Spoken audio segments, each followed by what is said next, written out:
Mr. Sand, thank you for being here. Yeah. Really appreciate it. Happy to be here.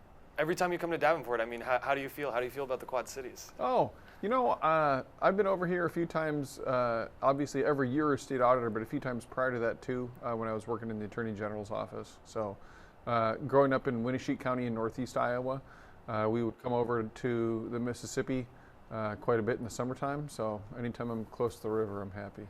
Are you a little nervous about this first pitch tonight? Only slightly. I think I'm going to be okay. All right, perfect.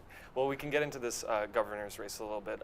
I actually have a story that I was interested in from your youth. Sure. Back in high school, is it true that you kind of helped push a skate park through? Yeah. Yes. Wait, how old are you? Well, I started skating probably when I was 14 or 15. And then when I was a junior, we started a real effort to get a skate park built in Decorah. We would get told that we could skate in a place and they would say, never mind, you can't skate here. And then that would happen over and over and over again. And so I eventually just thought, well, there should just be a place where we can skate, a skate park. It would make business owners happy, it would make skateboarders happy. And so I spent 2 years working on that to get it built. And so you were about 17, right? Yeah. And a tall person on a skateboard, I can't do that. I don't like them at all. The reason I bring that up is because even at a young age like that, you were already kind of, it sounds like you were interested in politics. I'm curious just in general when that maybe dream started in the first place. What I would say is that effort made me interested in public service, which doesn't have to be politics. The guy that I worked with was Rick Edwards. He was the Leslie Knope, if you like the show Parks and Rec, of Decorah, Iowa. He was a full-time city employee. He ran the Parks and Rec department for Decorah. I think I made a presentation to the city council, but I was working with a guy whose job it was to work on parks and recreation. So it wasn't necessarily that I had an interest in politics from them, but I knew that clarified for me that government is a thing that can, if you use it the right way, help address the issues that communities face. And fast forward now to today, and maybe say 2022, because that was a moment where you were also considering running for this position and you opted out of it. I guess it's a two-part question. What was it about then that you decided it wasn't the right time, and why is it the right time now? I really love the job of state auditor. I had spent 7 years as the chief public corruption prosecutor in Iowa. That to me was great work to do, holding people in positions of trust and power accountable for their actions. It's the same thing you do as state auditor. I wanted to keep doing that job, and then after I got reelected, they changed the job. They took away our power to find misspent money in many situations because we had found so much of it, which to me, I'm here to be the state auditor. I want to actually do the work. I don't just want to have the title. And when you make the job one where we're not really able to do the job because you changed the law, then to me, it makes me less interested in having that job, but it also clarifies to me the importance of new leadership in the state of Iowa. If someone were to ask you why that was happening, why, if you're showing where money is being incorrectly spent, that you're getting pushback from that, what would your response be to that? Power corrupts, and absolute power corrupts absolutely. The people who we were pointing out when money was misspent didn't like it, and they abused the power of the positions that they have in order to make it harder for us to do our jobs. And now you kind of have the opportunity to right a few of those wrongs. Are there any plans in terms of dealing with that auditor position specifically if you were possibly to be governor? Yes, that's part of the Accountability for All agenda. I'd like to restore the office of the auditor's office to make it actually the taxpayer's watchdog again. If you think about this, you're driving on the road and you look in the rearview mirror and you see a police officer behind you. Where do your eyes go next? How fast I was going. Yes, speedometer. One guy said beer can one time, but he got the idea. He understood that when you realize that there's someone looking at you that could hold you accountable for something, you pay attention to whether or not you're following the rules. If you make it so that the state auditor's office doesn't have the capacity to find misspent money, then all the people who are handling our tax dollars have less to be concerned about. And that police officer in the rearview mirror doesn't appear. We should want to have a powerful auditor. As governor, I would want to have a powerful auditor because I think that's going to help all the people who work for taxpayers to do their job. I go back to the Lord's Prayer, lead us not into temptation. That's what a good auditor and a good police officer does. I would probably be concerned if there was a beer can, so I guess I'd have to change that a little bit. That's fair. Accountability for all. Can we talk about that a little more? Please. Because there are a ton of things in there that I think would raise a lot of eyebrows. From what you've heard, what do you think would get the most pushback? What do you think is kind of the most, I don't want to say radical, but I guess what you think is maybe going to be the hardest thing to sell? That's part of what I think is important about this and why we're focusing here. These are things that the vast majority of Iowans, regardless of their political persuasion, can agree upon. We are talking about term limits, right? That you should have to pass a civics test before you get elected to office. That people who steal large amounts of money from taxpayers should be required to go to prison. This is common sense stuff. And the reason that I'm rolling this out first is twofold. Number one, you can fix your roof, but if your house has a broken foundation, you're just going to have to replace the roof again later and sooner. We have fundamental issues with our political system and its consistent failure to solve problems. And if we don't address the actual mechanics of the system itself, then it's harder for us to address the other issues that we're facing. So I want to address these issues because they're foundational to fixing everything else. And number two, they're broadly popular, which means I know I'm going to be working, if I win this race, with a Republican legislature. That's indisputable. So let's focus on a bunch of stuff where people in both parties agree. Let's get it done. Let's make sure that we have public service, not politics, that we have people focusing on serving Iowans, not serving insiders and special interest groups.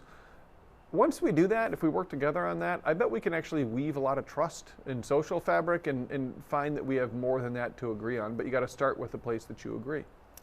You're kind of talking about bipartisanship, and I think that that's something that can definitely be attributed to you. You broke the record for signatures, and a fifth of that was no party or Republican voters, Yes. correct? So Yes. you've been, and I believe, is it true that you've gotten signatures from all 99 counties? We got all signatures from 99 counties, but we actually had almost 100 from all 99 counties as well. And I'll add to that. This is really important to me. We actually have more registered Republican donors than any of the Republicans last year that are running for governor. When I was elected state auditor, the first people that I appointed to the most senior positions in the office were an independent and a Republican who had made campaign contributions to my opponent in 2018. We're supposed to be working together. Government is supposed to be our civic sacred text, the Constitution, for how we govern ourselves without a king or a queen. And the only way to do that is make sure that we're actually listening to everybody, right? That doesn't mean that we all get what we want. I regularly say, I don't think there's anyone in the state of Iowa that's going to get everything that they want from me. I think for myself, I'm independent-minded. But we should be listening to each other and finding the places where we say, okay, you know, I disagree with you most of the time, but a broken clock is right twice a day, and you're right here and here, so I suppose that I can compromise in those places because you have a fair point. Let's get something done and move on to make something else better. I think this perspective probably is very good for a campaign, but there are the consequences of that. And you have this funding advantage. Eventually, after the primaries, I'm assuming there's going to be more GOP support for whoever that Republican candidate is.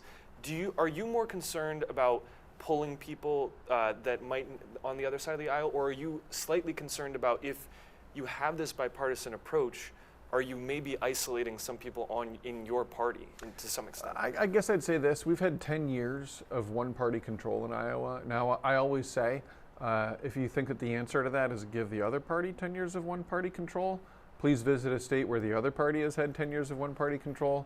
They have problems too. I think most Iowans understand the importance of rotating the crops.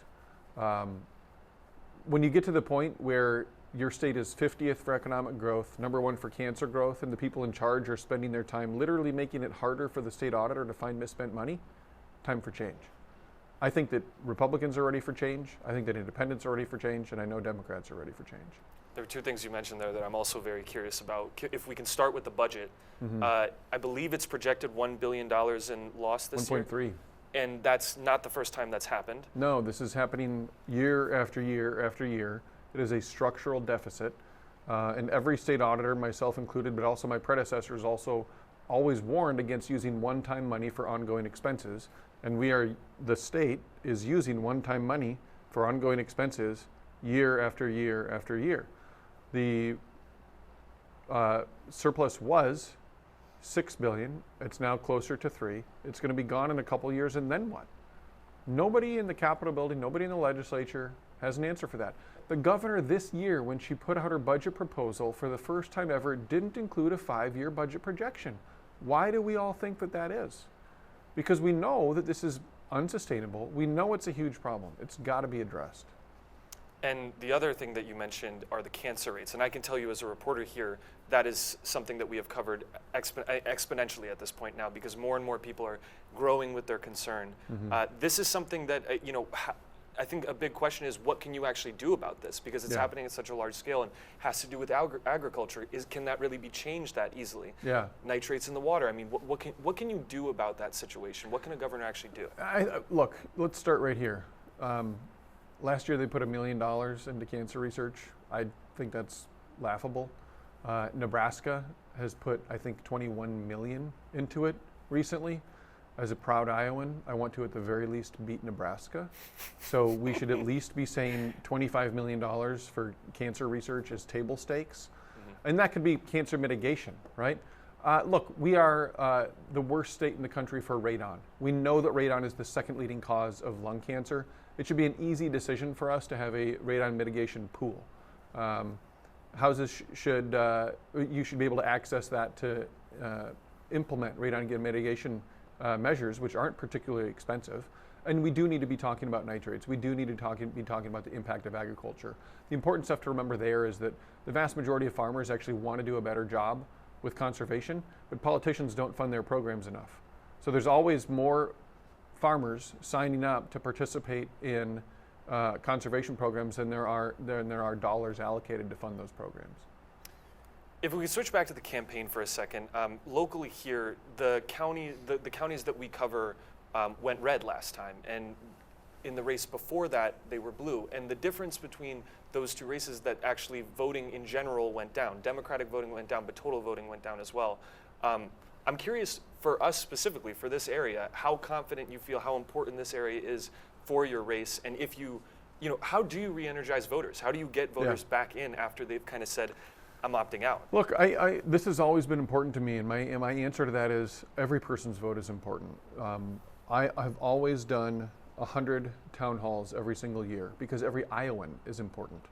I know a lot of us are accustomed to the idea that an elected official might zip into town, tell 10 people that they're coming, talk to those 10 and zip out before anybody knows they're there. We have always, since I was first campaigning in 2018, through all of the town halls that I've done as the state auditor too, we've always provided at least 2 weeks notice so people can come. Last year and the year before, we actually listed all 100 events the same day. Like a rock band going on tour, we actually want people to show up, We're gonna do the same thing this year. Last year we had 10,000 people come to our town halls, 10,000. I think that people are hungry for change and they want to be involved if you actually give them an opportunity and say, hey, we're going to have a conversation about the future of Iowa. It's going to be this day, this time. They will sign up and they will turn out. I hope someone has complimented your metaphor work because it's quite good. Thank you. In terms of other local issues here, ESA funding, I think, is another one that people are curious about. I've actually covered a story where a school on the Illinois side has gone to the Iowa side because of that ESA funding, just how much more committed Iowa is. You have said that there are still some consequences to that, correct? Can you inform our viewer, or just, Absolutely. I guess, what is your perspective on that? Absolutely. There are no rules for how private schools would spend public money in this program. And when I say none, I'm exaggerating by one. There's one. A private school, once they're paid the tuition dollars, can't pay a rebate to the family of a child. That's it.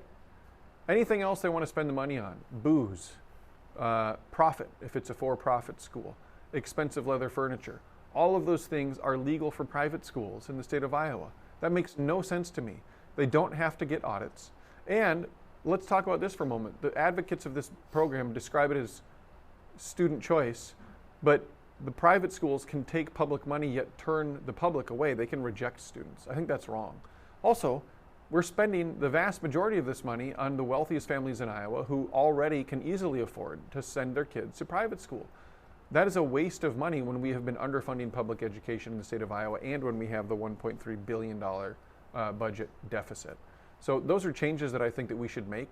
If anybody comes to town and says we're going to do more than that, again, it's going to be working with a Republican legislature, so that's tough to do. But I think that those things, again, those seem to me to be changes that the vast majority of people would say, yeah, we should probably audit that. That seems good. It's my money, it's my tax money, I want to see how it's going. I want somebody to know that somebody might look to help lead them not into the temptation to misspend that money. Just as we wrap up here, I think it's fair to say that this is the most important race of your life, correct? Do you think that's a fair assessment? Yeah, sure. And it comes, a while after that 16, 17-year-old was, just learning about what public service can do. Mm-hmm. And I'm curious for you as you kind of enter this stage of your life where you kind of go for this kind of one of the mountains of that service. How do you feel? What are what are the feelings like every day, and how confident are you that you can win this race? Incredibly confident that we can win it. I think it's important for the state of Iowa that we have a new direction, right? And that's it. I feel like I've been given a lot in my life. I know that I don't need to do this for me, but I do know that I've given Iowans a chance to see my work over the last 8 years, a chance to get to know me, a chance to come and question me, criticize me, or compliment me, either way, at a town hall in their county every single year for 8 years running.